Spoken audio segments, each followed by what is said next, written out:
Mesdames et messieurs, bienvenue à la chronique du soir avec notre consultant politique Agapit Napoléon Maforican. Bonsoir. Bonsoir au Miad, bonsoir à tous nos téléspectateurs. Voilà, vous êtes consultant en médias et communication, expert en gouvernance, consultant politique à télé bien évidemment. Décision DCC 21-130 du 6 mai 2021 de la Cour constitutionnelle. On en parlait déjà avec vous Agapit Napoléon Maforican. On a aujourd'hui donc l'intégralité de cette décision de la Cour après donc le recours en interprétation donc du président de l'Assemblée nationale sur l'article 92 de la Constitution révisée.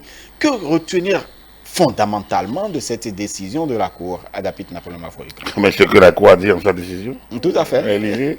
Oui, évidemment.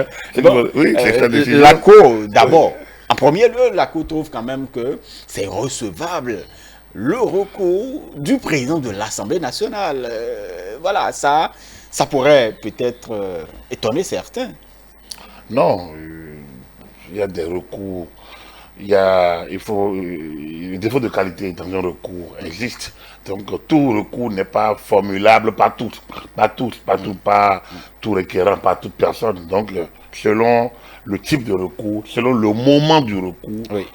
Il y a certaines personnes qui n'ont pas qualité. Et dans le cas d'espèce, il se fait que seul le président de la République a qualité à demander l'avis de l'interprétation d'un article. Et donc, du coup, la Cour devrait, dans le cas d'espèce, rejeter. Et la Cour l'a d'ailleurs dit, la Cour, pour défaut de qualité, je ne sais pas quelle raison, la Cour de mais le recours est irrecevable parce que la personne qui a introduit ce recours, c'est-à-dire le président de l'Assemblée nationale, n'a pas qualité en ce moment-là, n'a pas qualité à faire ce type de recours.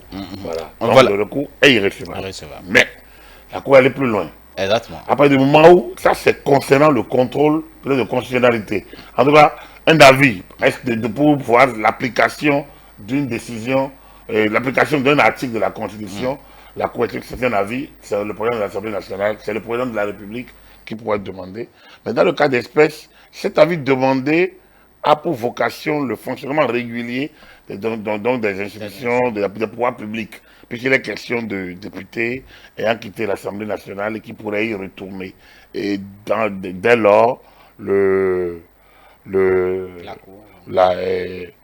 Cour a estimé qu'elle pouvait, de ce cas, utiliser ses prérogatives liées au fonctionnement régulier des institutions. Là, on n'est plus en contrôle de constitutionnalité, on n'est plus en avis sur saisine du président de la République, on n'est plus en saisine d'office pour la question des droits de l'homme, on est dans le cadre de l'action régulatrice, de la fonction régulatrice donc, de la Cour constitutionnelle, fonction qu'elle assume pour permettre le fonctionnement régulier des institutions et des pouvoirs publics. Et donc, dans ce cas, a estimé que à cette étape, les députés qui sont partis ne pourraient plus revenir.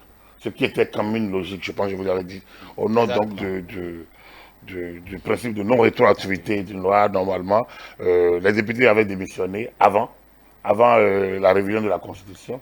Donc, du coup, ils ne peuvent pas avoir qualité à revenir, sauf si, de manière expresse, la Constitution l'avait souligné dans les dispositions transitoires, finales ou spéciales. Tout à fait. Et cette clarification de la Cour était importante quand on sait que la Cour se donnait, on en avait parlé avec vous par ici, Agapit Napoléon Maforican, la Cour se donnait une certaine liberté. Ce n'est pas la liberté aussi donnée ici. C'est vrai qu'on énonce une certaine fonction de régulateur. Je n'ai pas compris. C'est-à-dire, auparavant, quand on questionne la Cour sur un sujet, la Cour en profite, prétexte pour aller, donc on se dit, voilà. Les prérogatives de la Cour constitutionnelle sont nombreuses. La Cour dispose de très vastes pouvoirs, de grandes prérogatives. Donc, au-delà du contrôle de constitutionnalité, comme je vous l'ai dit, il y a la saisine d'office pour la question des droits humains, droits de l'homme et autres. Il y a le fonctionnement régulier des institutions. Il y a son action dans le cadre des élections libres, transparentes et régulières, et libres et transparentes et sincères. Il y a ses fonctions donc en matière donc d'action régulatrice, donc de fonctionnement régulier des pouvoirs publics et des institutions de la République. Donc, vous voyez déjà que le champ est nombreux. Et donc, La Cour statue selon l'urgence du moment, selon les situations qui s'imposent à elle. Elle se donne le pouvoir, elle se donne la latitude, elle se réserve le droit d'aller plus loin ou de rester un peu plus serré selon le cas de celui qui se présente à lui. La Cour Diogweno, la Cour installée depuis 2018, est beaucoup plus collée à la lettre de la Constitution de ses prérogatives que les autres qu'on avait vus qui essayaient d'élargir leur champ de compétences. Et là, vous voyez qu'elle est restée encore collée. Elle est restée suffisamment collée encore à ses prérogatives. Sachant qu'il y a une situation, en laissant la situation en l'état, ça aurait pu permettre aux autres d'aller siéger. Ce qui n'aurait pas été... Bon, des gens allaient saisir la Cour. Peut-être qu'à un moment donné, elle finira par donner un avis. Enfin, elle finira par dire que leur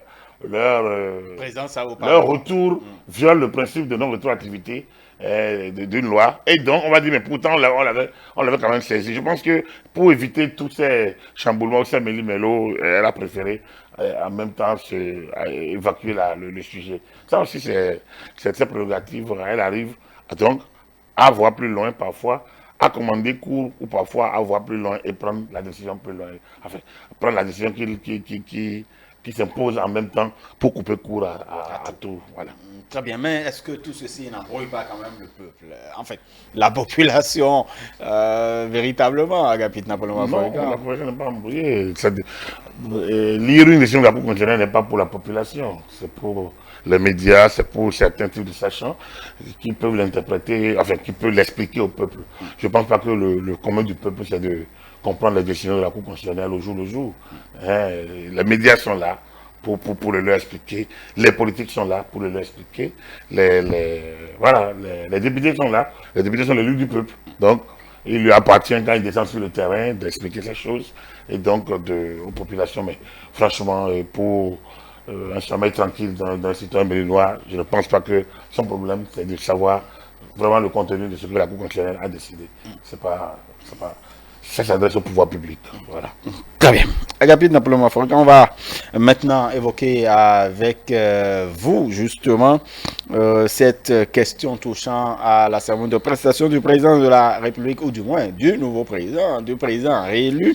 Voilà, la sobriété, on entend dire qu'il pourrait y avoir une certaine sobriété, qu'il pourrait même avoir donc une cérémonie fort simple dans l'hémicycle. Donc à l'hémicycle, ça pourrait rassembler des députés, donc les membres de l'Assemblée nationale, de la Cour constitutionnelle et quelques personnalités minutieusement triées. Agapit Napoléon Africain, est-ce possible au regard des tests?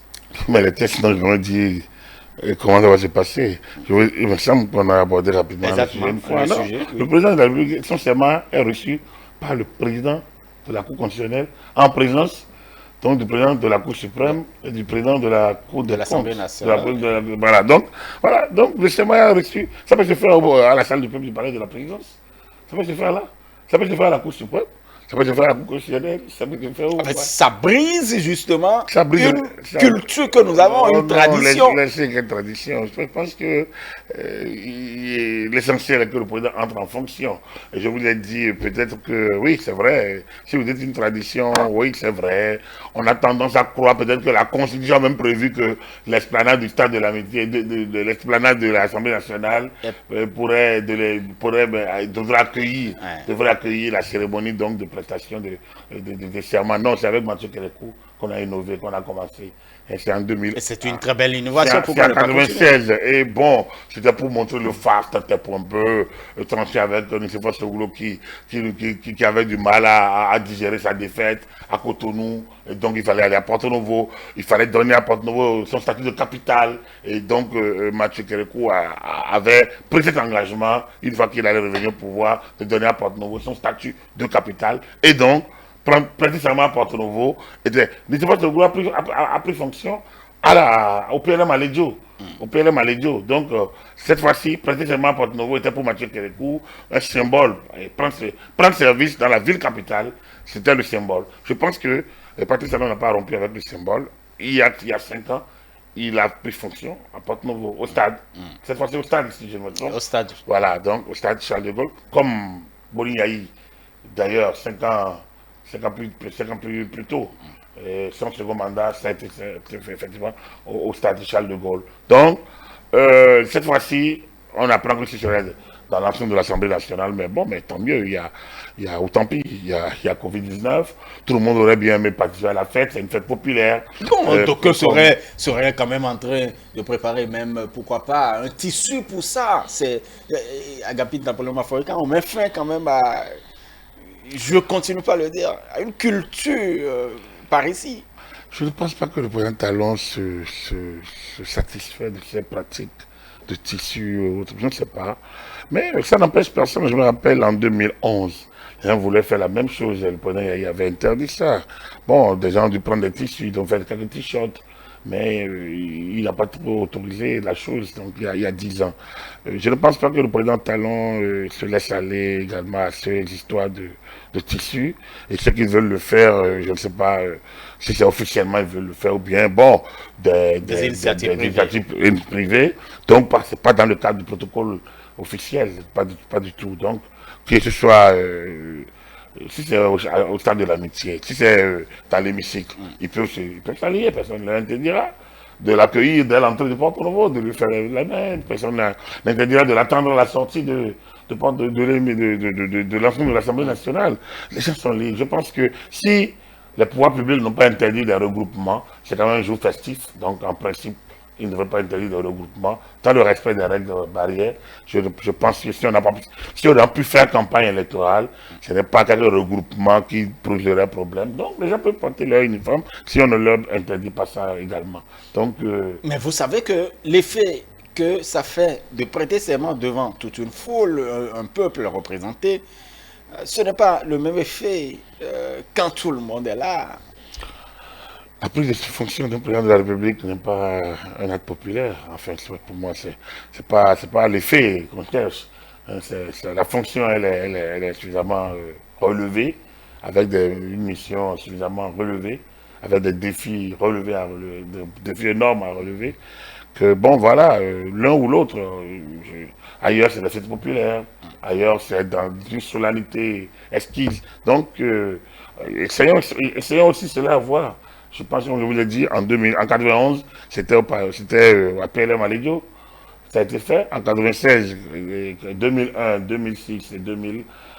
Oui, en 96, 2001 et 2006, ça a été fait devant l'esplanade de l'Assemblée nationale à Porto-Novo. En 2016, en 2006, non, en 2011 et en 2016, ça a été fait au Tchad de Charles de Gaulle. Ça aurait pu se faire au palais de la présidence de la République. Bon, là, on va dire que c'est à Cotonou, bon, voilà, les institutions portent nouveau, mais ça aurait pu se faire là, rien ne se passe. Là où il doit prendre service, il ne me semble pas que ce soit mis dans la Constitution, donc du coup, il n'y a pas de souci. La liesse populaire, tout ça, ça dépend. Les gens peuvent faire les regroupements, les réjouissances, ça dépend. Il appartient au parti politique de la majorité d'animer ce volet-là. Je ne pense pas que même si le chef de l'État voudrait recevoir tout le monde, c'est pas évident qu'il reçoive tous ses électeurs. C'est énorme. Donc peut-être que ce jour, ce dimanche 23, les partis politiques peuvent organiser des réjouissances. Ça dépend, je ne sais pas. Je sais pas le programme concocté par le protocole d'État. Mais il me semble que le chef d'État a voulu, en tout cas, si ce que nous avons lu se justifie, donc on voudrait donner une solennité à la rencontre, en période, à cette cérémonie de prestation de serment, en période de Covid, essayer de faire participer strictement ceux qui sont vraiment concernés. Et donc d'aller à l'essentiel. On apprend d'ailleurs que le gouvernement sera dévoilé quelques heures après. C'est-à-dire qu'à la fin de la cérémonie, le bureau de l'Assemblée nationale sera consulté par rapport à l'exécutif, au nouvel exécutif, qu'on connaîtra aussitôt dans la journée. Donc voilà, on passe directement au travail et puis voilà. À mon avis, je pense que essayons cela également et voilà ce que ça va donner. Voilà. Très bien. Merci beaucoup à vous, Agapit Napoléon Maforika. On va finir par, puisque vous parliez des partis politiques, on parlera du parti Bloc républicain qu'on évoque depuis quelques jours avec des démissions. Le ministre Jean-Michel Abimbola, qui était donc membre de ce parti politique, il était précédemment suspendu. Il a démissionné finalement.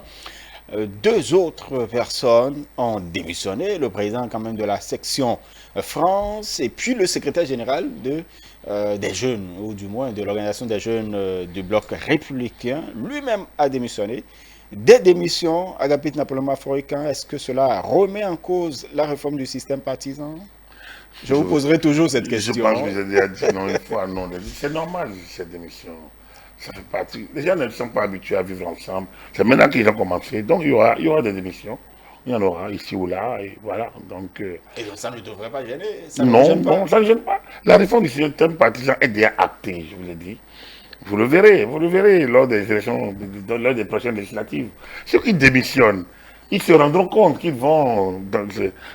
Ça dépend. Ceux qui ont des quelques assises territoriales, ceux qui ont des fiefs pourraient encore, mais s'ils font de mauvais calculs en allant adhérer à des partis qui finalement n'auront que des fiefs et n'ont une assise nationale d'au moins 10%, ils la prendront à leur dépens. Donc, il y a encore quelques gènes de l'ancien système qui circulent dans les sangs de beaucoup, mais ils se rendront compte que c'est pas si facile que ça. Alors donc les démissionnaires, c'est bien de démissionner, mais après, il faut bien chuter quelque part pour ne pas devenir groggy un soir donc d'avril ou de mars de 2023. Non, l'UP ne peut pas accueillir toute la misère des autres partis, enfin, en griffe, pour paraphraser un ancien ministre d'outre-mer là-bas.